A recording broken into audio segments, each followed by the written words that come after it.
사람은 원래 굉장히 이기적인 동물이에요. 아플 때는 자기 아픈 거밖에 모릅니다. 나의 과거 어떤 가정사라든지 이런 것들을 얘기하는 건 상대에게 부담이 될 수 있고요. 무례한 행동이라는 거예요. 내가 나를 지킬 수 있어야 됩니다. 그럴 때는 네, 안녕하세요. 놀면서 배우는 심리학 운영하고 있는 양수인간 저자 최설민이라고 합니다.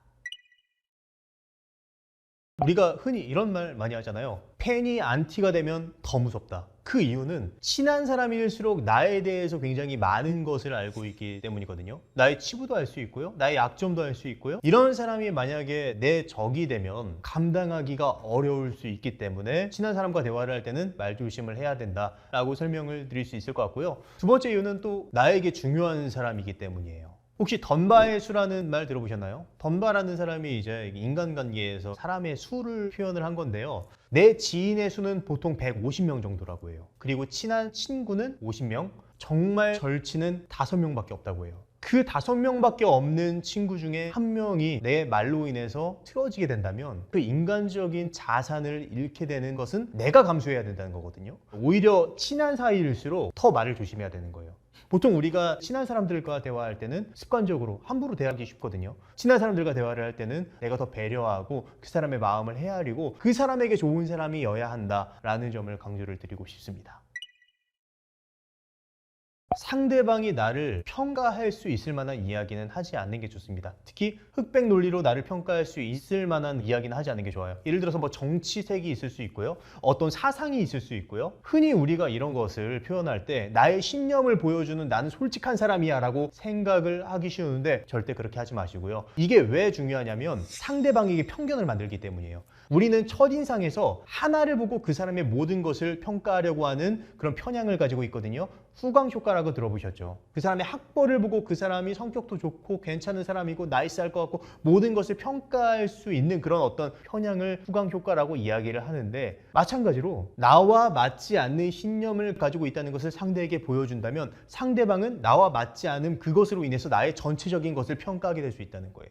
그러니까 뭐 아니면 도로 평가할 수 있는 그런 이야기는 지양해야 된다라고 얘기를 드릴 수 있을 것 같습니다. 그리고 나의 약점을 말하는 것도 불필요한 일이에요. 아까 전에 말씀드렸다시피 사람은 첫 만남에서 작은 정보로 그 사람의 많은 것들을 평가하려고 합니다. 그런데 내가 솔직함이라는 말로 나의 어떤 약점에 대해서 이야기를 한다? 그럼 상대방은 그걸 보고 여러분을 평가하게 될 수 있어요. 이거는 그 상대방이 세속적이기 때문에 그런 게 아니라 인간이기 때문에 어쩔 수 없는 거예요. 마찬가지로 나의 어떤 과거 아픈 경험을 말하는 것도 사실은 좋지 않습니다.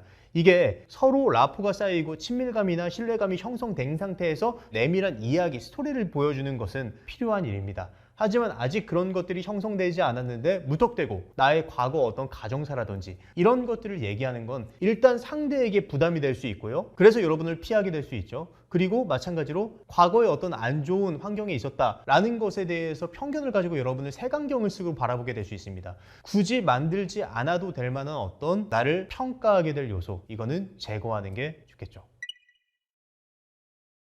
사실 대화는 그 사람과 함께 호흡을 맞추면서 춤을 추는 것과 같다라고 이야기를 합니다. 따라서 그 사람과 처음 만났을 때 간단하게 저랑 같이 춤을 추시겠어요? 와 같은 어떤 인사를 하는 것도 필요하겠죠. 그런 걸로 우리가 생각을 해봤을 때 그냥 되게 라이트한 것들이 있잖아요. 오늘 날씨라든지 함께 공유하고 있는 어떤 이야기라든지 오늘 카페에 왔는데 이 커피가 참 맛있네요. 혹시 괜찮으세요? 이런 어떤 라이트한 주제, 그리고 한 발짝 더 들어가서 그 사람에 대해서 알면 좋아요. 그 사람은 무슨 직장에서 일하고 어떤 관심사를 가지고 있고 사전에 이걸 알면 좋습니다. 내가 만약에 상대방의 직업에 대해서 잘 몰랐어요? 그럼 직업에 대해서 조사를 할 수 있죠. 그게 막 인위적인 게 아니라 충분히 내가 대비를 하는 거고 그 사람에 대해서 배려를 하는 거예요. 상대방의 직업이나 관심사에 대해서 조사를 하고 그거에 대해서 같은 공통된 화제를 만들고 그걸 통해서 상대방과 좀 더 깊이 있는 그 사람의 감정이나 그 사람의 어떤 생각이나 미래에 대한 방향성이나 이런 것까지 나아갈 수 있는 하나의 통로로 생각을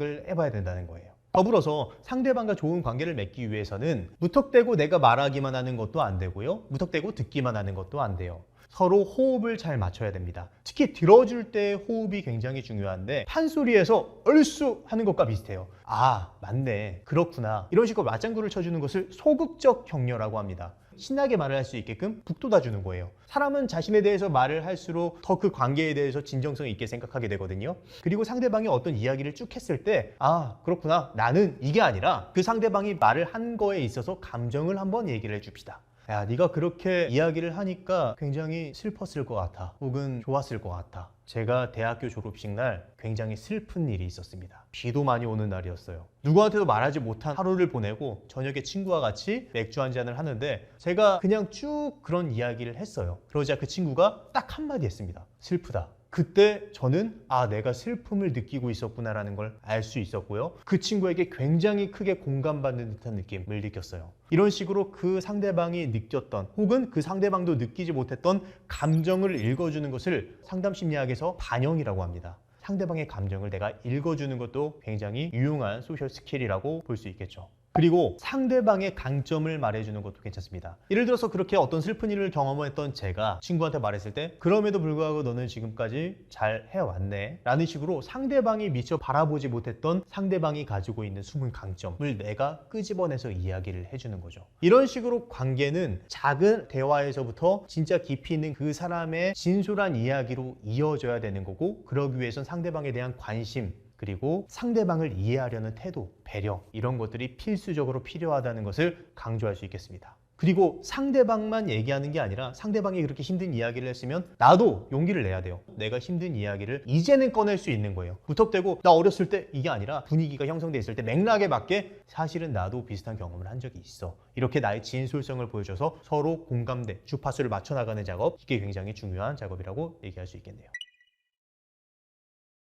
두 가지를 말씀드리고 싶습니다. 첫 번째는 수능형 음수인간. 이거는 나한테는 나쁜데 남한테는 착한 사람. 그리고 치매형 음수인간. 나한테는 착한데 남한테는 나쁜 사람. 이렇게 총 두 가지로 분류를 할 수 있겠습니다. 수능형 음수인간 같은 경우는 말 그대로 남들이 나를 어떻게 보는지에만 신경이 바짝 서 있는 사람이라고 얘기를 할 수 있어요. 안테나가 외부에만 향해 있어요. 그래서 나의 내면의 가치나 나에 대한 신경을 쓰지 못하는 사람들을 말할 수 있겠습니다. 그래서 사람들의 말 한마디에 일희일비하고 사람들에게만 맞추고 그러다 보니까 나의 개성을 상대방에게 보여주지 못하게 되죠. 그런 사람들은 타인과 좋은 관계를 맺기 위해서 남들에게 잘 보이려고 노력했는데 오히려 그 노력 때문에 사람들과 멀어지게 됩니다. 왜? 매력 없는 사람으로 느껴지기 때문에. 반대로 치매형 음수인간 같은 경우는 자기밖에 모르는 사람이에요. 상대방을 판단하고 평가하고 상대방의 고유의 가치를 침범해서 그걸 내 것으로 만들고 나르시스틱한 거거든요. 이 사람들도 자기 어떤 낮은 자존감을 채우기 위한 용도로 사람들을 이용하는 거기 때문에 그 주변에 있는 사람들은 그 사람들을 굉장히 불편해할 수밖에 없는 거라고 얘기할 수 있겠네요.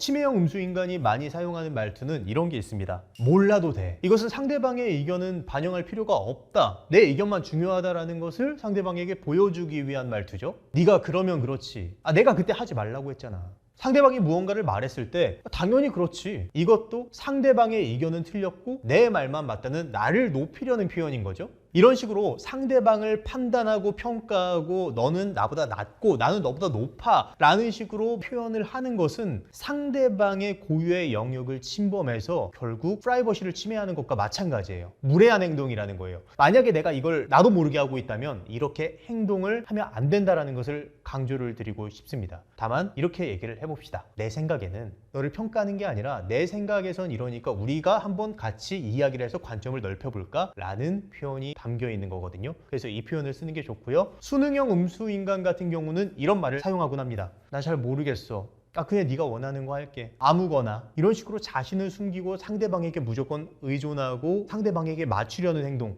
이것은 나의 개성을 보여주지 않는 행동일 뿐만 아니라 진정성을 숨기는 행동이기 때문에 나를 표현하는 용기를 낼 필요가 있겠습니다. 동시에 알고 있는 사람에 대한 험담은 하지 않는 게 좋습니다. 내가 이렇게 그 친구와 험담을 주고받았는데 험담을 한 그 사람 앞에서 겉과 뒤가 다른 모습을 보이는 건 아, 이 사람이 겉과 속이 다른 사람이구나라는 이미지를 상대방에게 심어줄 수 있기 때문에 같이 아는 사람에 대한 험담은 가급적 피하는 게 좋고요. 밑도 끝도 없이 자기 자랑하는 사람이 있어요. 내 자식이 이번에 어디를 합격했는데 내가 이번에 사업했는데 대박 났는데 상황이 괜찮은 사람은 자기에 대한 자랑을 받아줄 수 있겠죠. 하지만 그걸 받아주지 못할 만한 사람도 있어요. 본인 지금 형편이 힘든 사람 앞에서는 이 모습이 고깝게 들리게 될 수 있어요. 그러니까 내가 아무리 좋은 의도에서 이야기를 했다 쳐도 내 관점이 아니라 상대방의 관점에서 봤을 때 지금 내 이야기가 어떻게 들릴까 생각해 볼 수 있어야 되겠죠. 자칫 잘못하면 나와 정말 친한 사람이 나를 질투하게 되는, 그래서 겉으로는 웃고 있지만 속은 점점 나와 멀어지면서 심지어는 내가 안 되기를 바라게 될 수 있어요.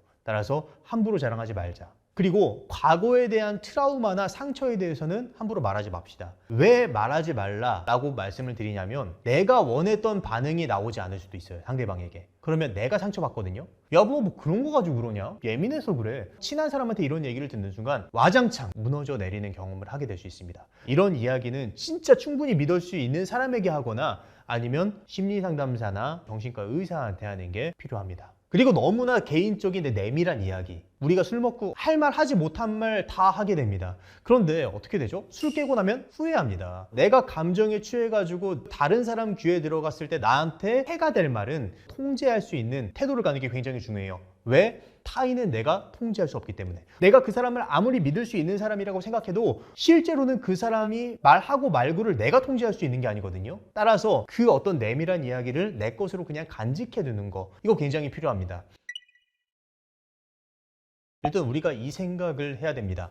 아무리 친한 친구더라도 남이다. 내가 그 사람과 굉장히 친하더라도 나는 나다. 그래서 내 시간을 더 소중히 여기는 태도를 갖는 게 굉장히 필요하고, 반드시 친구니까 이래야만 해 라는 머스트의 태도보다 내가 충분히 그렇게 할 수 있으면 좋겠지, 그런데 그렇게 하지 못할 수도 있어. 왜? 나한텐 내가 더 소중하니까 라고 생각을 하는 편이 굉장히 중요하다고 강조를 드리고 싶고요. 그래도 친구가 정말 힘든 상황일 때 내가 무턱대고 야 너보다 내가 더 소중하니까 나는 네 얘기를 더 이상 못 들어주겠는데? 라고 하는 거는 싸우자는 거고 그 친구와 절교하겠다는 얘기잖아요. 그게 아니라 좀 더 유연하게 이야기를 해야 되겠죠. 그 사람의 의도를 한번 읽어줍시다. 그런 경험을 해서 힘든 상황이라는 거 정말 잘 알겠어. 그리고 그 사람의 존재에 대해서 한번 읽어줍시다. 너는 정말 나한테 소중한 친구고 각별한 사이라고 나는 생각해. 그리고 내 생각을 얘기합시다. 그렇지만 나는 지금 한정된 시간이 있고 스케줄상 바쁘기 때문에 더 이상 그 얘기에 대해서 내가 들어주는 건 조금 어려울 것 같아.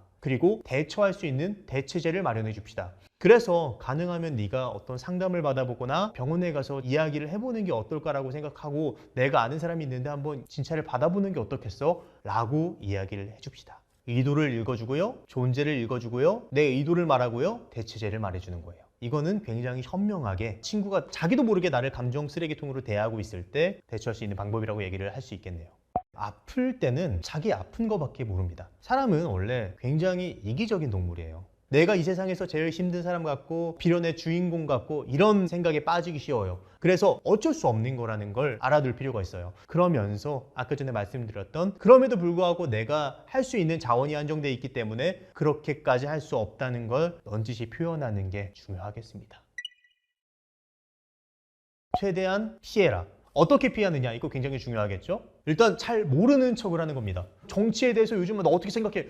전 정치 잘 모르겠는데요. 그냥 이렇게 모르쇠를 하는 것도 하나의 방법이고요. 모른다는 말이 좀 그럴 땐 제가 그런 부분에 대해서 관심이 좀 없어가지고 이렇게 표현할 수도 있겠죠. 그리고 이런 표현도 할 수 있을 것 같아요. 제가 생각해보지 않아서 조금 생각해봐야 알 수 있을 것 같은데요. 이런 식으로 약간 우회해서 표현을 하는 방법이 있을 수 있겠고요. 쉬운 방법으로는 그냥 웃는 거예요.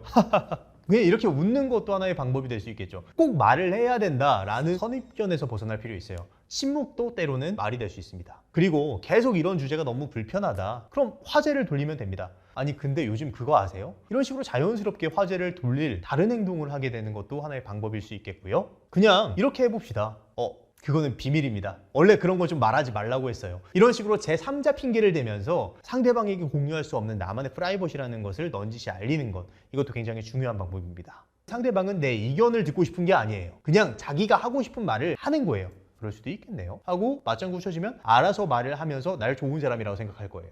강경한 대책이 있고 부드러운 대처법이 있습니다. 일단 부드러운 대처법 같은 경우는 상대방의 페이스에 휘둘리지 말기. 기존에 나는 상대방이 그렇게 무례한 행동을 했을 때 나도 모르게 동조해줬을 가능성이 높아요. 웃거나 그럼요 라고 이제 어물쩡하게 넘어가거나 좀 더 이제 상대방이 말을 하기 쉬운 판을 깔아줬을 가능성이 있거든요, 수동적으로. 그런데 그게 아니라 지금과 다른 행동을 하는 겁니다. 상대방이 그렇게 이야기를 했을 때 쳐다보지 않으셔도 돼요. 웃지 않으셔도 돼요. 이런 식으로 그 상대방이 원했던 반응을 하지 않는 거, 이것은 조금 부드럽게 무례한 말에 대처할 수 있는 방법이라고 얘기를 할 수 있겠죠. 그리고 약간은 강경하게 이렇게 얘기할 수도 있겠죠. 다시 한번 말씀해 주시겠어요? 그게 무슨 의미죠? 이런 식으로 다시 한번 상대방에게 의견을 물어보면서 그 사람이 선을 넘었다는 걸 넌지시 알려주는 거. 상대방에게 의견을 떠넘기는 방법도 있겠습니다. 이제부터는 좀 강경한 대처법이에요. 우리가 흔히 미움받을 용기라고 이야기를 하잖아요. 그리고 미워할 용기도 필요합니다. 내가 나를 지킬 수 있어야 됩니다. 그렇게 무례한 사람들이 나의 선을 넘을 때 내가 기존과는 다른 행동을 하면 그 상대방은 나를 공격하거나 나를 나쁜 사람 취급할 수 있거든요.